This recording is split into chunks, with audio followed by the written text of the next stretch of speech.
My name's Dale Vince. I'm the founder of Ecotricity and a bunch of other stuff. I'm here today because of this thing it says up here above me, Act 1.5. It's a brand new standard for events, festivals, gigs. It's about sustainability and getting to the lowest possible carbon footprint gig possible. This gig today is a piece of history. The very lowest carbon footprint for a gig of this size ever. I'm happy to be here. Hope you are too. At the core of this are three things: energy, transport, and food. Those three things contain 80% of all of our carbon footprints. Personally, for a gig, for a company of any size, for an entire country, the same rule is true. If you listen carefully, you won't hear a diesel generator. The whole gig is powered by batteries jam-packed with energy from the wind and the sun. And we broke the dominance of the car with trains and a fleet of electric buses to bring people here today. That's tackling transport head on. And maybe biggest, for me anyway, no animals died in the making of this day. There are no animals on the menu here today. And I know that food is the hardest of the three big things that we all have to change. I run Forest Green Rovers. I took the club vegan nearly 15 years ago, and I remember the reaction of people then. We have a blind spot collectively between us. We're climate activists. We care about wildlife. We all think we're nature lovers, but there's a cow in the room. We continue to eat farm animals, and that's a real problem. It hasn't been ducked here today, and I'm really pleased about that. This gig is a glimpse of the future. It's also a glimpse of the past for me, because many decades ago, I was a traveler going to festivals. I had a little windmill. I had some old train batteries from a scrapyard. And I thought to myself, wouldn't it be great to run an entire festival on renewable energy and batteries? But the technology wasn't there. But here it is today. And I'm really chuffed about that. I've been an activist all of my life. Since I was a kid, I wanted to change the world. I use business now to change the world, and I support protest groups and stuff like that. I just want to say this. We stopped oil, and we did it by stopping the Tories at the ballot box, but they're... Yeah, do it, come on. But their toxic legacy lives on through the sentences that Just Stop Oil activists are suffering today, and there are also people waiting to be sentenced, outrageous, out of proportion sentences from that group. And right now we've got a little video to play for you so you can hear from some of those people.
There you have it.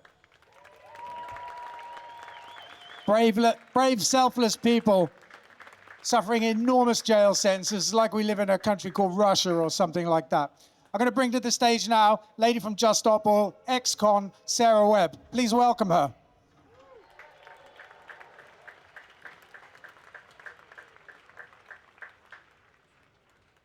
Thank you so much. My name is Sarah, and I'm from Just Stop Oil. And yes, we are annoying.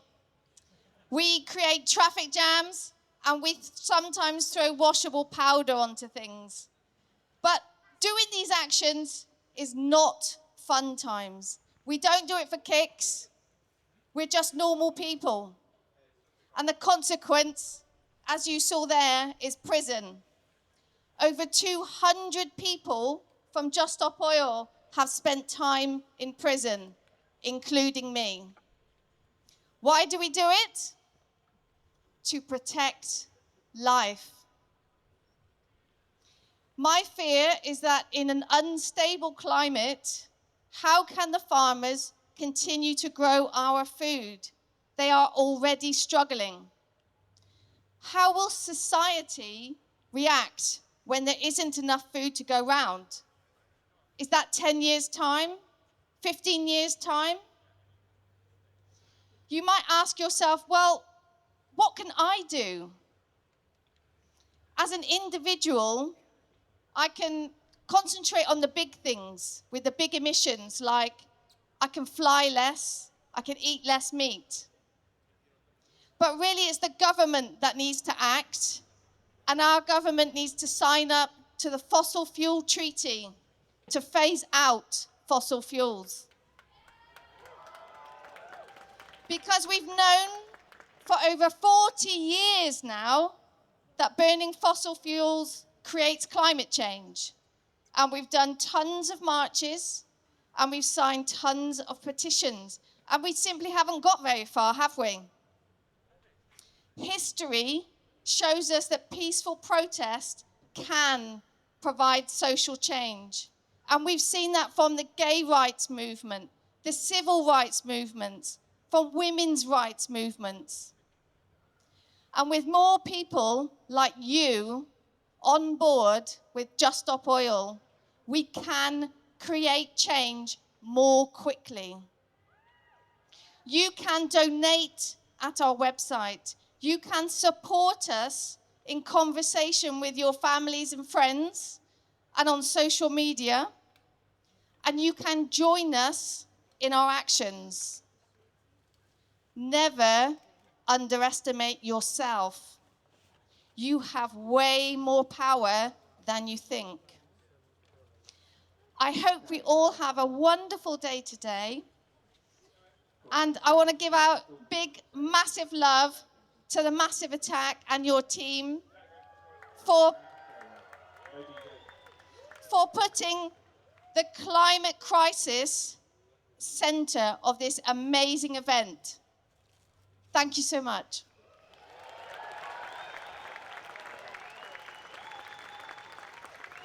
Thank you, Sarah. I just want to say, it's never been a more dangerous time to be a protester, not just in our country. It's happening in the world as well. I don't know how many of you have heard of Captain Paul Watson, founder of Sea Shepherd. He spent decades protecting marine life, whales in particular, from the senseless slaughter. He's banged up right now, arrested in Denmark on an arrest warrant from Japan, where he could face the rest of his life in prison for protecting marine animals. His crimes are non-violent, the same with Just Stop Oil. And I think there should be something behind me, a QR code. Get your phones out. You can get involved in the campaign to free Captain Paul Watson through this link. Other than that, listen, I want to thank you all for listening. Echo the thanks to Massive Attack for putting this on, and say have yourselves a great time. Cheers.